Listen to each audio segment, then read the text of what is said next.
1935, the Lions win the NFL championship. The Detroit Tigers take the World Series. The Red Wings bring home Lord Stanley's Cup. Joe Louis begins his rise to world domination. This transforms the Motor City into Detroit, City of Champions. There is the crack of the bats, and we are live for Champions Day. Charles. Happy Champions Day. Happy Champions Day. Yes.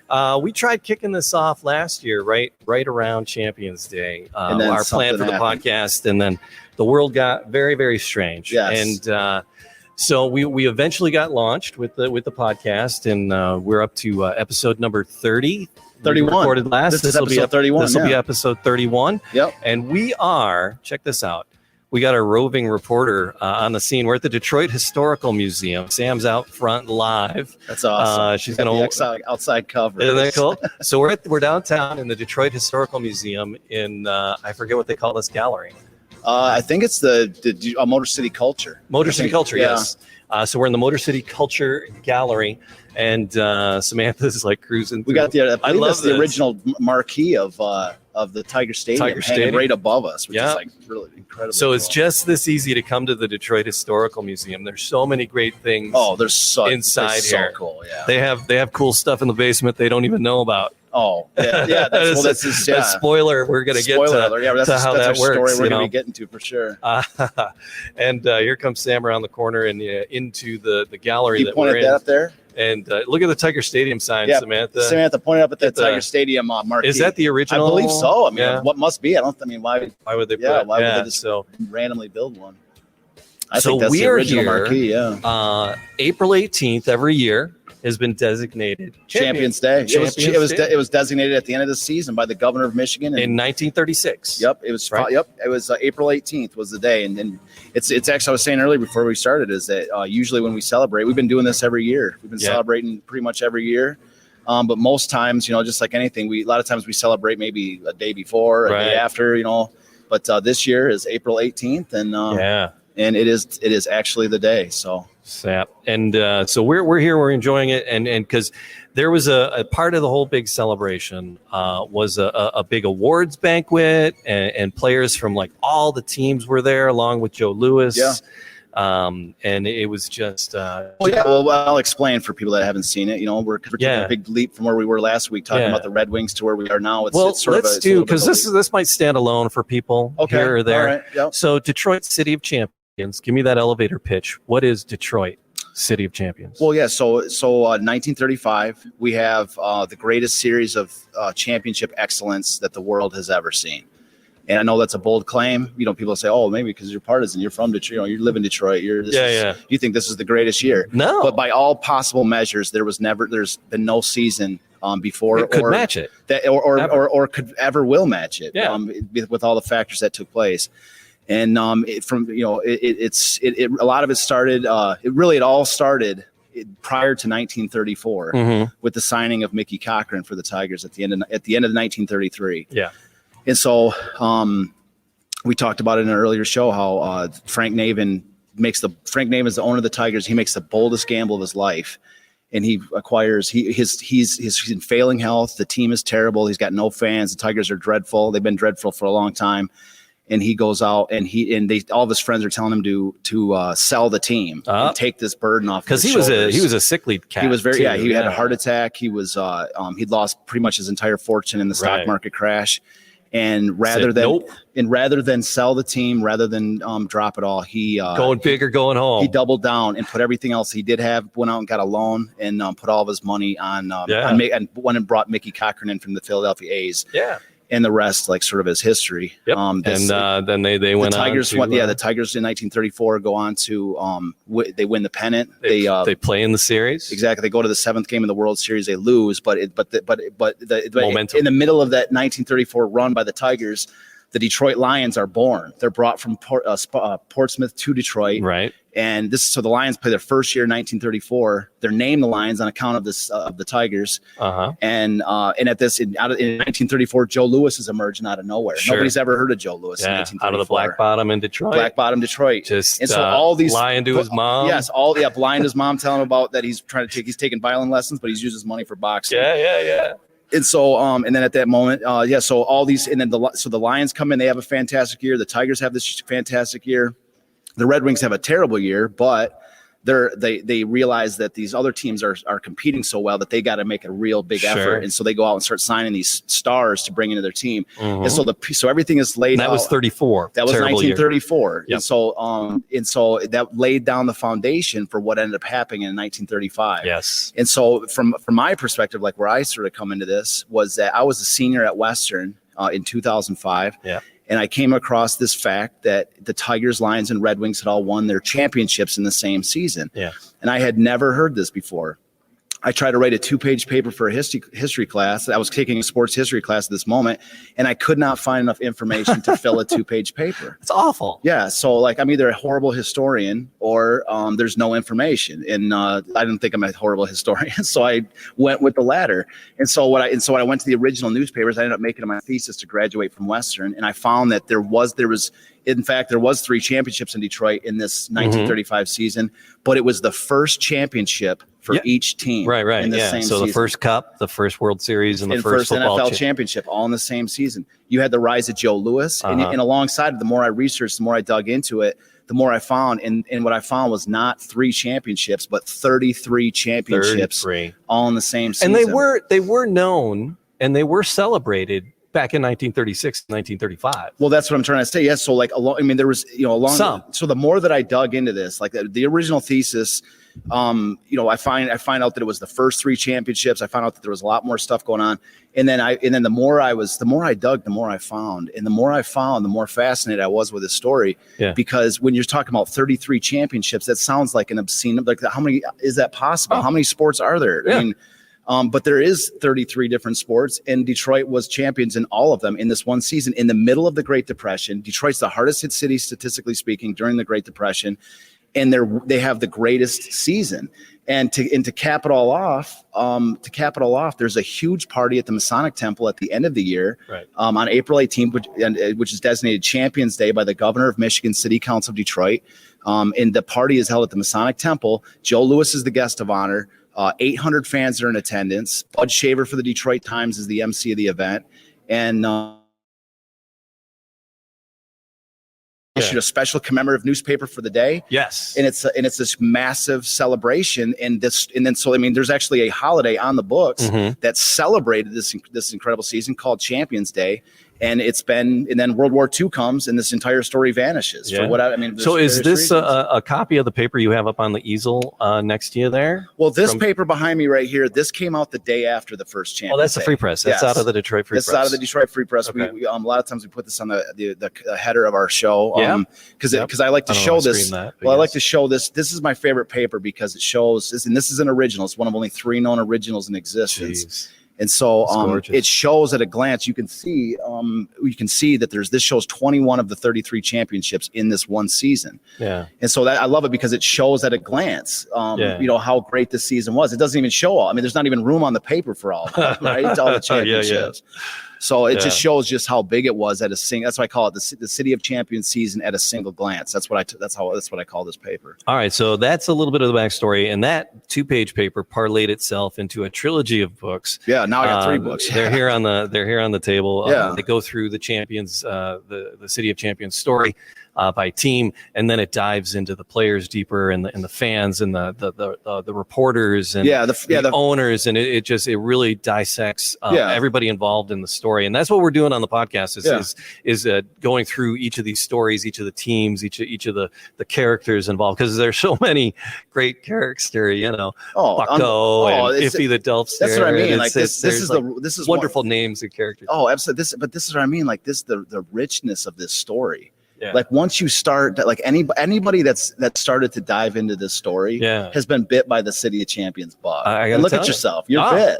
Totally. I'm not a sports guy, and I'm loving every second. That's what I mean. It's like it's like this. Like I call the first book focused on the season, like sort of an aerial view, like an overall summary of all the events of the story.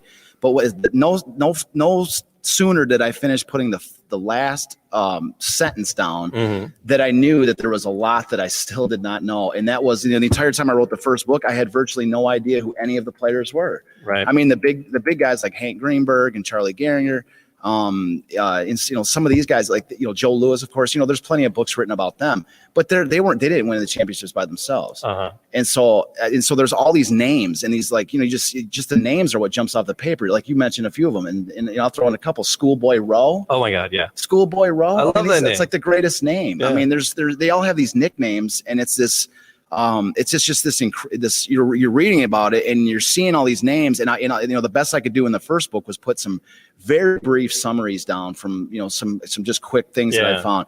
But I knew that there needed way more work about the players, like who were the players from 1935, and that's what the second series of books focuses on, which is it's called Detroit City of Champions, the players. And I wrote it. I initially started off to write it as one book, but it got so huge. I don't know if we can show on the screen, but it's like they're there. People can see pages sitting on that phone book in front of you. That's what I'm saying. It looks like together it looks like a phone book. So I had to really divide it in half, and so I went with the second book, which is Joe Louis and the 1935 Tigers, and then the third book, which is the Lions, Red Wings, and all the other champions of 35. Right. So much like the City of Champions Day, your books are dedicated to all the sports and all the champions. It's not just a football book. It's not just a baseball book. It's not just a hockey book.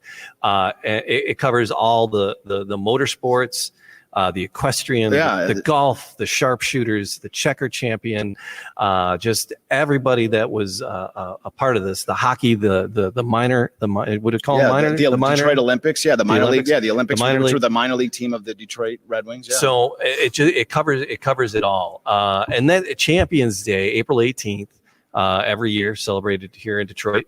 By us, but that's what I mean. Like, there's no where's the has anybody we do and has later, any newspaper outlet? Have you heard it on any other newspaper outlet?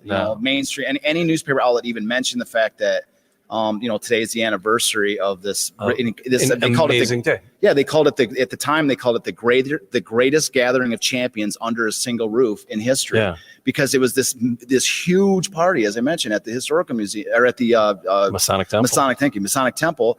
And I mean, it's just this massive event. I have all the original. I found so many different pieces of information from that day. Like, for instance, I have a Western Union telegram that was sent to Kathleen Hughes, one of the female golfers who was part of the women's doubles tennis champions. I have the original. I have at least a copy of the Western Union telegram sent to her to invite her to the party. Love it. And there's so many. So what we've been sort of 81 years later, we're looking for little scraps of information to fill in the story. And ever since when I wrote the first book, I really became a magnet for this stuff. I had a lot of family members reaching out to me from these people. Yes, I had a lot of people from all over the place. Like I've met tons of family members from these players that are still living here in Detroit. Mm-hmm. And just the amount of memorabilia, at least photos of memorabilia that's come to me. It was cool because the first book really made me a magnet, so that the second and third books are really super in depth. They've got all this.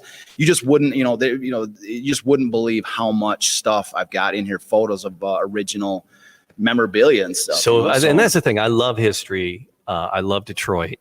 And I love these books. It's a great collection of Detroit. Because even if you're not a sports fanatic, if you like history or if you like sports, this is a massive collection of incredible. Yeah, and the way that I wrote images. It is, you've got the books. That they really do. My goal was to really focus on 1935.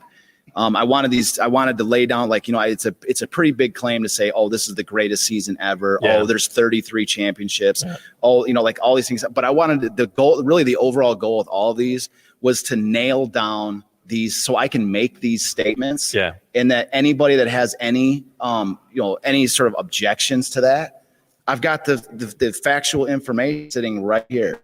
You know what I mean? So it's to build a foundation of fact for these claims. So that from this foundation of fact, we can start to rebuild, people's understanding and their memory of this story and bring it back. So it's a mainstream, widely celebrated event, or, that this story is reinserted into the overall, story of Detroit, Detroit sports and Detroit history in general. Yep. We're going to talk about that more. The celebration itself. What do we have to cover today? Because there's we're set up. Like I said, it's the gallery here of the Detroit culture, right? Well, yeah, we had gallery Detroit culture, and I mean, first and foremost, right is this big wooden thing that's sitting behind us in this glass frame. I think we should talk about this. You want to talk about spoiler alert? Spoiler alert! It's here. This massive wooden plaque behind us. But the problem, Sam, I don't know if you can like zoom in with the camera. Yeah, go ahead. Or maybe the second camera she's floating around. So. With. She can zoom in. I did that one fell offline, but so the plaque behind us, and that's really what we wanted to talk about today. We wanted to tell the story of the plaque. Up at the very top is the seal of Detroit. Yeah, and then there's a nice inscription, and then there's you see a bunch of little plaques. Each and every one of those plaques, the one up at the tippy top there, signed by our president at the time, Franklin Delano Roosevelt. Yep. And those tabs are signed by all the governors from every governor in the country declaring. You can still a little bit read what the inscription says. A nation, and if you're listening to this, you got to go find us on YouTube or Facebook, because you'll be able to see these amazing images.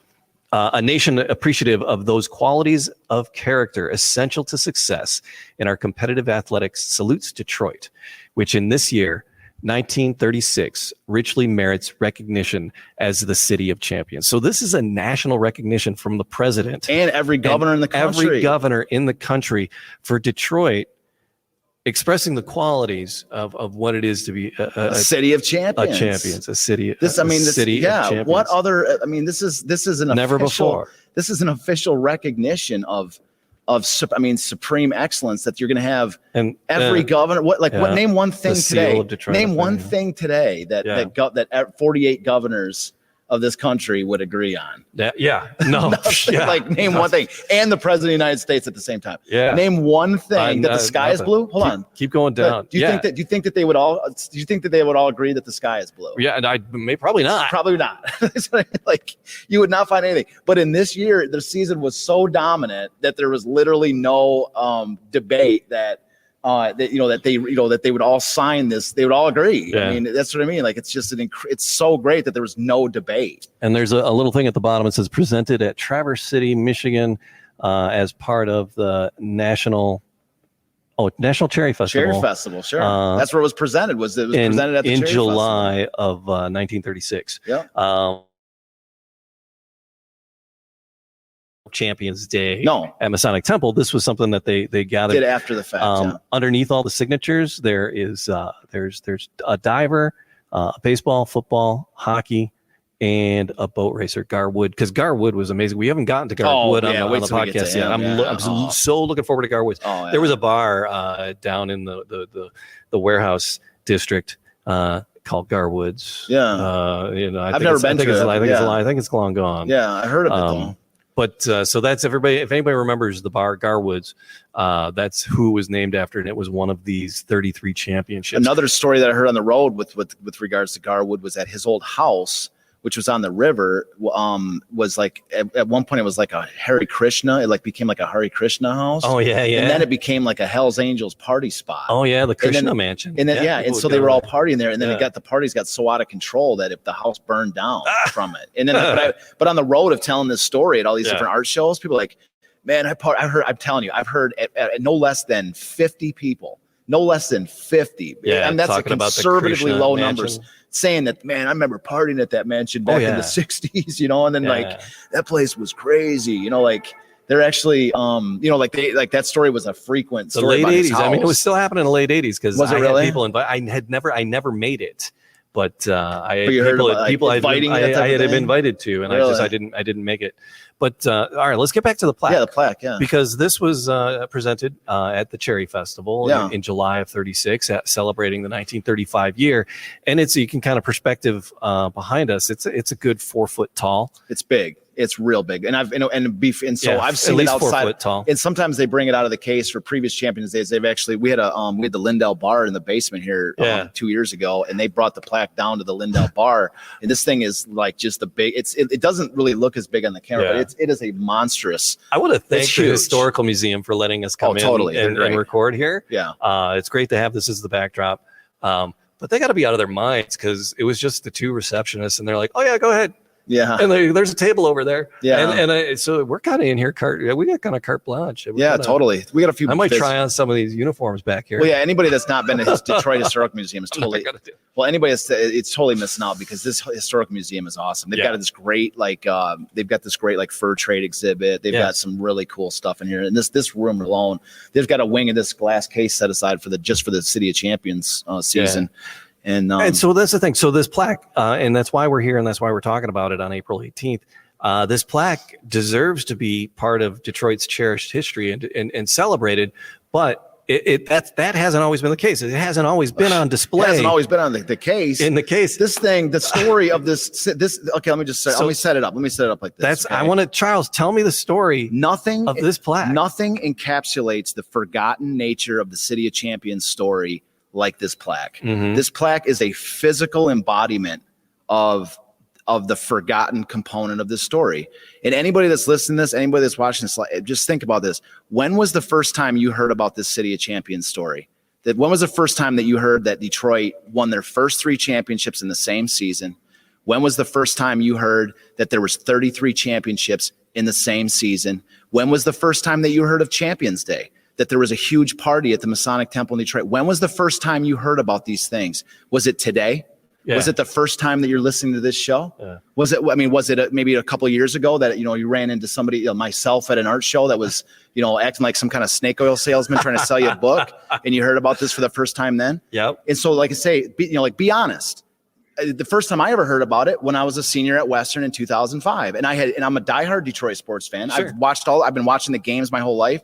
I've been reading all the books. I've done all the good things that Detroit sports, all the things a good Detroit sports fan is supposed to do. Mm-hmm. Newspapers every day, yada, yada. And I have never heard of this prior to 2005. No. Right. And it was a footnote at the bottom of an old Detroit Tiger media guide.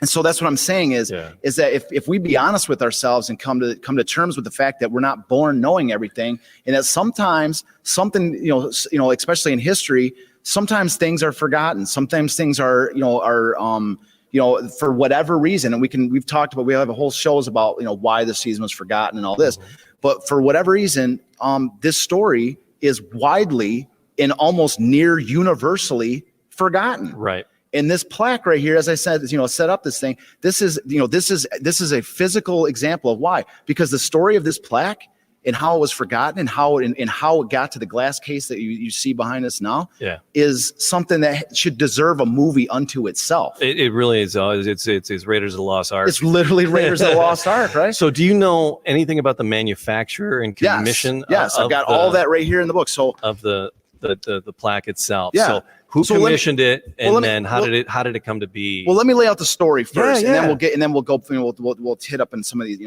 target some of the components. Sure, of the story. So because I have all that and everything. So anyways, so the story goes like this. This plaque, nobody knows who commissioned it, who paid for it. But somebody did. Somebody paid money for this plaque to be commissioned, and it was made by the Kleiss company in Grand Rapids, which still exists to this day. Oh, nice. Yes, and so it was made by this Kleiss company, and then they sent these tabs out across the country to all the governors and to the President of the United States. They signed the wooden tabs, sent it back to Kleiss. They affixed them to the plaque, and then the Traverse City Cherry Queen came down from Traverse City and escorted. They took a photo of her with the plaque, which I have in my third book here. Okay. They took a photo of her before they put it in the case.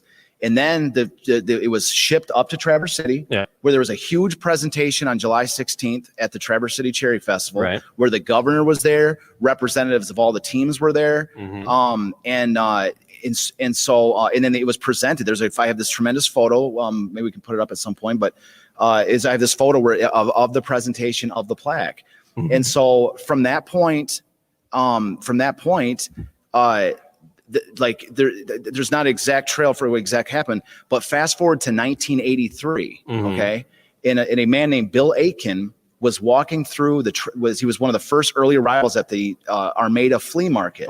Okay, and this plaque was sitting on it. The lady took off her tarp off of a table, and underneath this tarp was that plaque. Holy crap! With the Armada, president's signature on it. Yes, at the Armada flea market. Every governor in 1983. In 1983. Yeah. So how did it get from on display at the Traverse City Cherry Festival on the garage sale table. Yeah, so this is what I'm trying to say. So Bill Aiken, so he asked the lady how much the plaque was for because the plaque was soaked in dew. It was one of those early morning dews. It was soaked in dew. Oh my god! And it was so soaked that the price tag that she had on the plaque was like in a Sharpie magic marker for $300. He couldn't even read. It was so wet that he couldn't even read the price. Oh my god! And so he asked her how much the plaque was, and she says, "Well, I've been trying to get $350 for it for the last this thing's been in my garage for like the longest time." She said her husband had removed this plaque from a high school that they were tearing down. Okay. He was a construction guy and they were tearing down a high school, and that he had removed, they'd stripped this place of, from everything else. And this was like the last thing in the school that they had stripped. If he had, and this guy took it off the wall. Yes. Demolished and in a rubble truck. He took it off the wall, put it in his garage, and it sat in this lady's garage for so many years that she was like, I'm just going to sell it at this flea market. And she was trying to get $350 for it. Sure. It didn't sell for $350. It sat out all night, got water damage from this dew. And then the tag, and then when Bill Aiken asked how much it was, she said, "You know what? I just want rid of it. You can have it for $35." $35. $35. So Bill Aiken bought this plaque for $35. I almost swore. Yeah, $35 he bought this plaque for. And then he took it to his friend, who I'm just going to make sure I get just his friend's right name. Sam, can you jump back on your phone? Yeah, so he just once you get us locked in there. So his friend James Nicholson of Grosse Pointe, he turned it over to his friend. What page is it? Oh, there you go. All right, go ahead. Yeah. So he turned it. So there's the photo of the. I'm gonna hit that with her phone. Yeah. So he turned it over. So he gave it to his friend, Jim Nicholson, right, of Grosse Pointe. Yep. And so James Nicholson. Yeah. And so he had it restored because the water damage. So he had it restored. And so he after he had it restored, he donated it to the Detroit Historical Museum because what else are you gonna? What better company to have? It got here in 1984. Yes. So he bought it at a garage sale, 83. They fixed it up, and they're like, you know what, the city should have this. Exactly. That's pretty cool of him. Yeah, cool. He's only out $35 in the cost of restoration. In the cost of restoration, and you can still see one of the tabs is actually still got a little bit of water damage. So it's darker than the other ones. But anyways, so the Historical Museum at this time, they put it in. This is why we talk about the Indiana Jones. Right. That's the presentation of the plaque at the Cherry Festival. And then the right picture, that's the Cherry Queen posing with the plaque. The one up here. Top right there. That's her posing. Yep, that's her posing with the plaque in Grand Rapids before it's sent up to. And you can see if you flip the page, you'll see the Kleist Manufacturing. They sent a letter to Bill Aiken actually talking about from their perspective, what they, how they made the plaque. That was a letter given to Bill Aiken. So they never said who commissioned it. Oh no, they didn't say who, but they confirmed that they were the ones. And in fact, on the back of the plaque, you see it says Kleist Kleist Manufacturing. Cool. So their stamp is on the back. But anyways, so what ended up happening? The reason we say it's like Indiana Jones in the Raiders of the Lost Ark. So it got sent here in 1984. It got brought here in '84. They put it in a box. And it got filed into the Historical Museum archives. Just like like in the end of Indiana Jones, where they say, they put the Ark of the Covenant in the box. He goes, Indiana Jones goes, so what's going to happen to the Ark? And he goes, it's being looked after by top men. And he goes, which top men? And he goes, top men. And then you see it at the end, and it's being filed in a box, like 8 million other boxes. That's kind of how I imagine that, what happened in 84, right, when they're filing this way, because so from 84 till now, I don't know if they brought it out at all from 84 to then. I don't think it was brought out at all, but it sat in this box. So it got in 84, it went into storage here. When did you write the first City of Champions book? This book came out in 2009. 2009. Yeah, and then you've been coming here doing Champions Day celebrations. Well, the thing I was doing before that, we've been doing the Champions Day celebrations here for probably 5 years solid. Right. But before this, our Champions Day celebrations, we were doing it at different bars. We had a Champions Day. Will McDonald does. He's the big champion. The Eastern Market Brewery. They're drinking some Eastern some Champions. Anybody Day that wants stouts. to go drink some beer, they actually Eastern Market Brewing Company actually has a Champions Day IPA, which is tremendous Champions beer. Day IPA. Yeah, 2 years ago I had a couple too many for the last Champions Day, and it's they had free ones. So what are you gonna do? But I don't regret it. It was a great beer, and I don't regret it. All right, so 2009, you wrote this. You're doing Champions Day. Yeah, no. what I was doing was, so fast forward, it was 2011. All right. And so, so you're 3 years into having the book published. Yeah, the book's already out for 3 years. And by that point, like I say, just like the Champions League, like I try to put the first book out and I get no hits from the media. They want nothing to do. Nobody wants to talk about this. Sure. So the only thing I could do was go out and tell the story myself. And so I was like I was doing art shows, cider mills, libraries, anywhere that that I could stand there and talk to people. And sell, I was selling. That's how I made a living for years, was just, literally, like a snake oil salesman trying to sell a book. Like, hey, folks, step right up. This book will cure a broken leg. That's like whatever I could do to get a book sale is what I was doing. I was selling books. And so, anyways, so one of the events that I ended up doing, which I was fortunate enough to do, was in Midtown here. I live nearby this museum. Yeah. And so what they do right around Christmas is they have this thing called Noel Night. And Noel Night is what basically like every business hosts like a local business in their or an art. They host an artist in their business. And so there's like a featured artist for Noel Night. So because Noel Night, there's like there's just all kinds of events. And there's carolers, and then I DJ'd a couple parties for Slaw. Yeah, there's all kinds of cool stuff going on. So there's like thousands of people that come down here for Noel Night. And each place will have like something, there's like sometimes they have free gifts and stuff like this. And so it just really draws. It's open, the museum is open on that night to like midnight or something, okay. So which is really unusual. Usually only up till 5, so it's cool to come in at like 11 o'clock at night and stuff. So, anyways, I was doing this. I was the guest for the Historical Museum for Noel Night one year, and so it was the craziest night. I mean, I was set up. And I had my whole display set up with the City of Champions, and I'm telling you, it was like. Have you ever seen a snake? I'm like, step right at the City of Champions. I told the story so fast and so furiously. Like I must have told this story 1,000 times that night. I mean, it was just crazy. There were so many people here. It was just jam of people. And I'm just telling City of Champions this, City of Champions that. And so at one point, I finished up that night, and hold on one second. Let me just look at something real quick here. Yeah, we're trying to figure out when this from 1984. When they discovered that this was in their possession. So they have something. Yeah. So that night, so I'm telling this like City of Champions this, City of Champions that, and so at the end of the event, a lady named Tracy Irwin, who works and she still works for the museum here, has been a friend of mine for a long time now, since this night especially. She comes up and she says, you keep saying City of Champions, but she goes, when I first got here at the museum, I was like looking through some of our archives, and we have this big wooden plaque in the basement, and it says City of Champions on it. And I'm like, I have no idea what you're talking about, but let's get it out. Yeah. Right. And so we had talked, it was a couple days later. So, and she got it out. They brought it out. We had it laid out in this table upstairs. And I walk in and I'm like, oh my God. I mean, you can see, you're just like looking at this massive wood, and the base of it was broken off. But yeah, I'm looking at this thing going, oh my, I mean, it's not hard to tell exactly what it is when you're looking at it. It says, from the text on it, the ornate reliefs on the bottom. And then the sign by the governor, the governor of every country, state, Franklin Delano Roosevelt, you're sitting there going, you got this sitting in a box. I'm like, man, this is the plaque. This is official validation that this was a big deal, you know?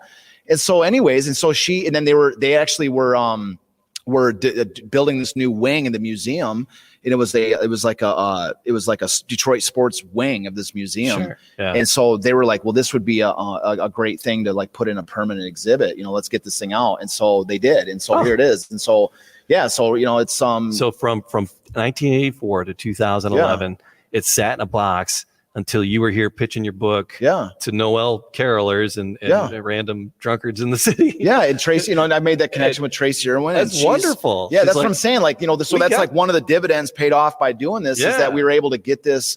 We were able to get this plaque. And then actually the day that they brought the plaque out, this was, I believe it was 2012, the Champions Day of that day. We were able to get, the history. I take no credit for this. I did have a petition to bring back Champions Day at that time, but the petition played very little part in it.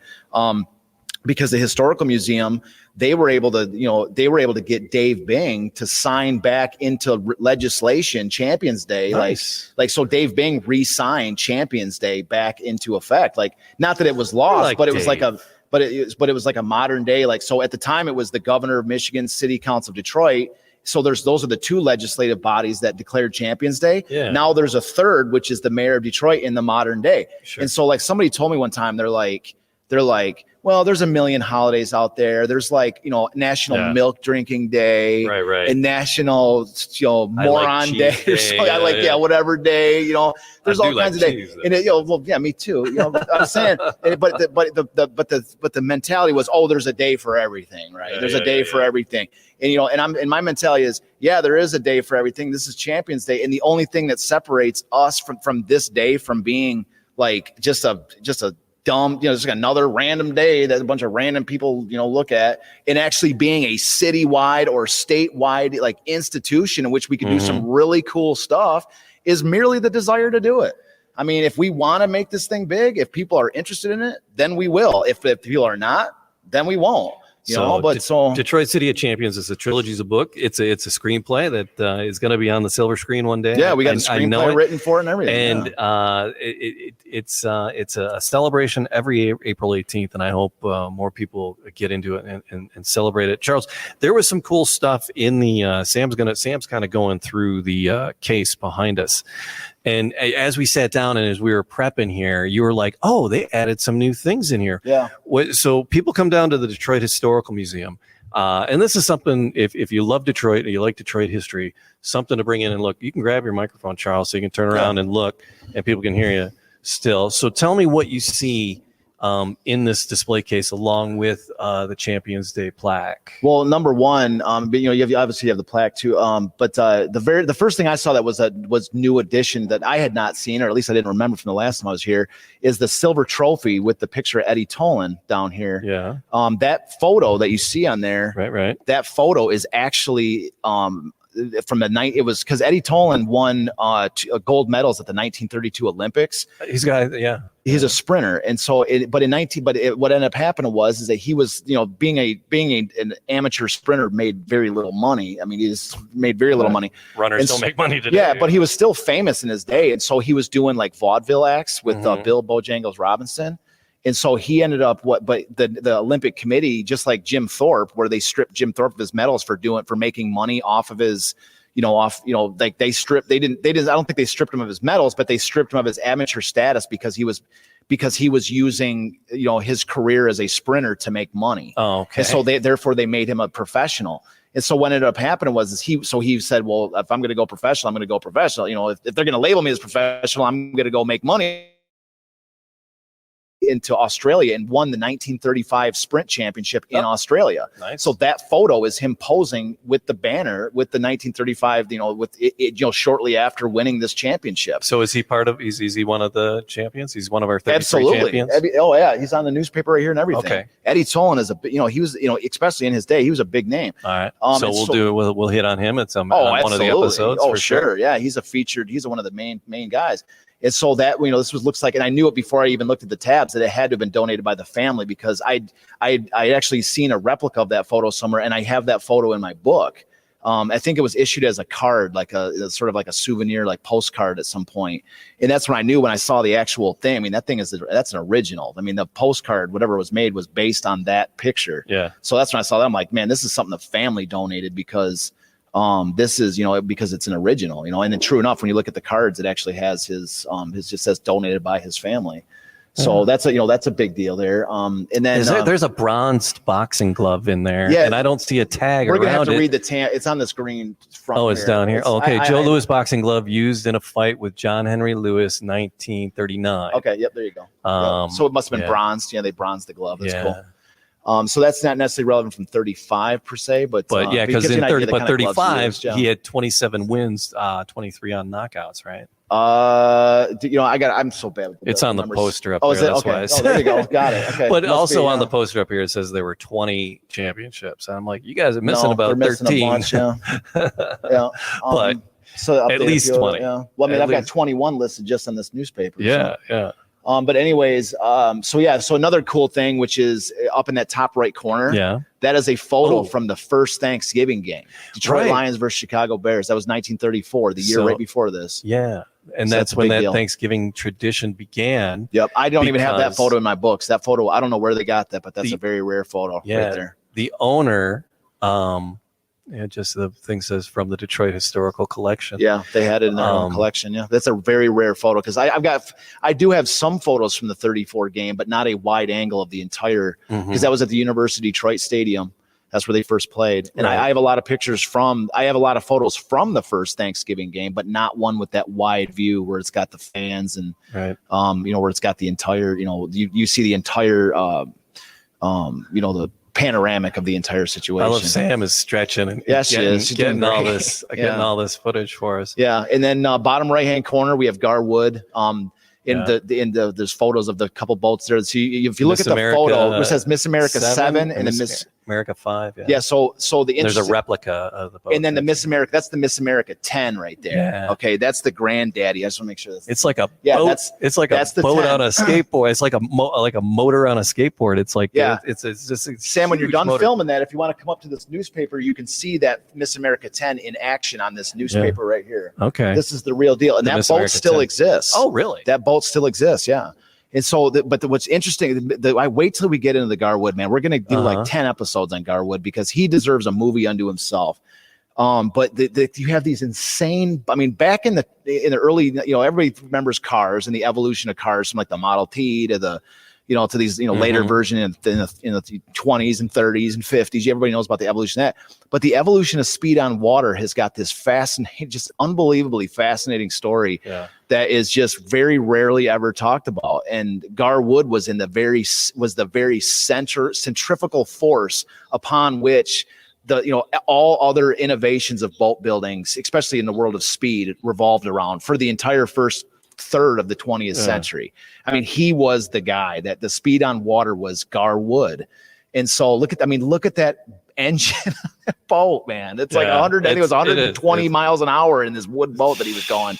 And he was pronounced legally dead 2 times through the course of his career. And they revived him on the shore. One time both times because the boats blew up. Jeez. But one time he actually had his throat slit by a piece of wood when the boat exploded, and he was pronounced dead. I mean, what are you going to, his throat was slit by a piece of wood. What are you going to do? And then they patched him up and he survived somehow. And he's kept on boating. That's what I mean. His story is incredible. And I can't wait to get to him. But then there's some nice relics in here. There's a Rawlings football helmet. Yep. Looks like a catcher's mitt. 1930s and those are both circa 1935. Yeah, I'm not sure if those are particular from any specific thing, but it's just that era of that. And then there's a hockey stick from the 30s.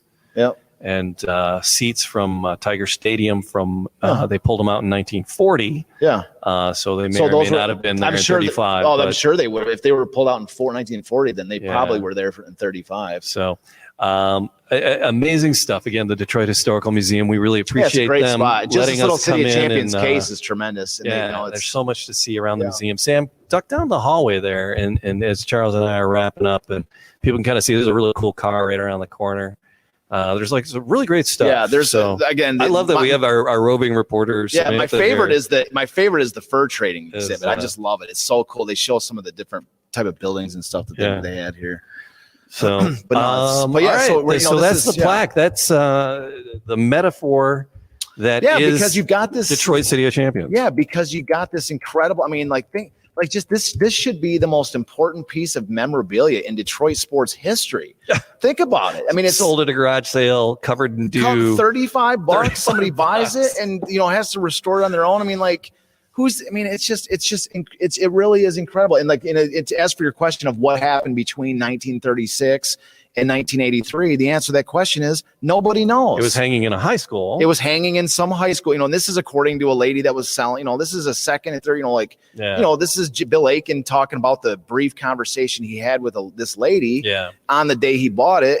Which nobody. That's what I mean. It's like a secondhand story. Where's the firsthand story that said we put the plaque in this museum or in this high school? Which high school got chosen for such an honor? Was it a different thing and then became a high school? Was it like a city? Those are all questions building? We have no idea because of this lost story. Because the story is we're putting it together 81 years later, and that's what I'm saying. We're just it's a lot of cases it's ad hoc. It's like, somebody told me this and this person told me that. Like, where's the official documentation for any of this that said that this incredible plaque, you know, I mean, like to say, this is, you know, what did happen? If anybody has any clues or any ideas, I'm always open to new information. And, you know, like I say, I don't know what high school could possibly be chosen for this honor. I mean, it'd have to be something that was like maybe that high school had some championship and they put it in there or something. Yeah.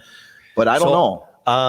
The Detroit Historical Museum, these stories come to life here. You can see all the things. I love the from the 20s Prohibition. They got some great stuff. There's a Tommy gun over there and a flapper's kind of dress. And there's a lot of great stuff in here. Yeah, it is. They got a Red Wings exhibit over here, right across the room here. Amazing space. Sam's getting over there to it. So, yeah, I don't know. That's I think that covers what we needed to talk about. Yeah, well, the biggest thing is the City of Champions. Well, yeah. So, anyways, you know, we hope to do a show like this every year for these Champions Day thing, and you know, the idea being like, and we've actually, you know, over the years with the events we've done have changed pretty regularly. Like some days it's just like I do a speech and we have just a bunch of drinkers at a bar, you know, and other days we one time we played softball at Tiger Stadium in the grounds of old Tiger Stadium, which was really cool. You know, last 2 years ago, we had the Lindell bar set up and we were drinking and doing speeches. You know? And sometimes I've showed a movie here before. We've done other stuff. And so, yeah, we're making it up as we go. The Detroit Historical Museum wanted to do more and wanted to have a public event and invite people in. But just with COVID numbers with the way they are, we couldn't really do that this year. So next year, the plan is, but the Detroit Historical Museum themselves, they have a plan for a panel discussion with you along with 2 other authors. Yeah, it's going to be cool. And then I'll be there chit-chatting with you guys and then talking about all kinds of Detroit sports history. Yeah. And then they're gonna host some trivia afterwards. We'll do, and it's all gonna be online. So post if you're watching us on the Facebook, if you were there, we'll post the link there on Facebook. You can join us along for that as well. Yeah, but I just want to leave the people listening for this with one idea, right? Like I say, you know, back to this last component about like, you know, there's a holiday, there's a day for everything like this. You know, the future is like, you know, the future is what we decide it's going to be.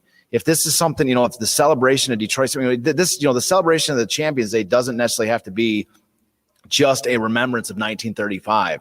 It can be a celebration of all the great stories in Detroit sports history.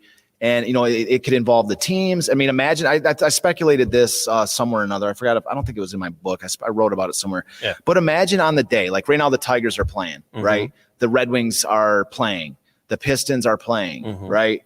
The Lions are out of season, but the 3 teams are. Imagine a day where everybody walks into everybody is told, like any fans that go to these games when they open, you know, when they reopen it to fans, of course. Yeah. But imagine everybody goes in dressed in their Sunday best. Yeah. Imagine the thing that says, today is Champions Day. And if you come in dressed in your Sunday best, like women wear dresses, men wear ties and suits or whatever it is like this, everybody comes in their Sunday best, you get half off your tickets today, right? And or I'd say it like this, it's, you know what it is half off concessions or some kind of big hook to get everybody there, right? It's 1935 prices or something like this, right? And so that the turnout at those games would be huge, and they could sell commemorative game programs that are just for this Champions Day. But the long and short of it is, how cool of an event would it be for all these different teams, you know, on this at this moment, for like the cameras pan out and they show the entire crowd is all dressed like all super sharp, looking good. Men wore ties and hats. Yeah, but I mean, just saying, just everybody looking good on this one. I mean, it's almost like a theme day. It'd be good. And you know what I mean? And like they pan out, and people like around the country see this and go, "Look at Detroit, man! This is a unique sports town. This is a unique." You know, I just think there's so many different sort of possibilities that you could do with it, and it's like, why not? Like, why would you not want to? And really, I think the thing that separates us from that is, one is understanding just how big the story was, and thus the event that followed it, and 2, just the mere desire to do so. So that's why I think would be kind of cool to happen. But all right, so there you go, Detroit City of Champions live from the Detroit Historical Museum. Thanks for listening. If you haven't already, go to the podcast, subscribe. It's available on all podcast apps. YouTube. Yeah, we're really going to start putting a little more effort into the YouTube component of it, and YouTube is. We have all the archived episodes. Yep, all 30 of them are up on YouTube right now. Soon to be like 100. Yeah. So all right, so appreciate everybody tuning in. Thanks again to the Detroit Historical Museum. Charles, thank you for all the work you put into the research of these books and keeping the story alive. And we're making moves, man. We're gonna, like I say, we got the screenplay ready to go. We got some other moves coming. So, all right, DetroitCityOfChampions.com, and get the same thing for our YouTube, Detroit City of Champions at YouTube. So. There you go. All right, thanks everybody. We'll see you next time.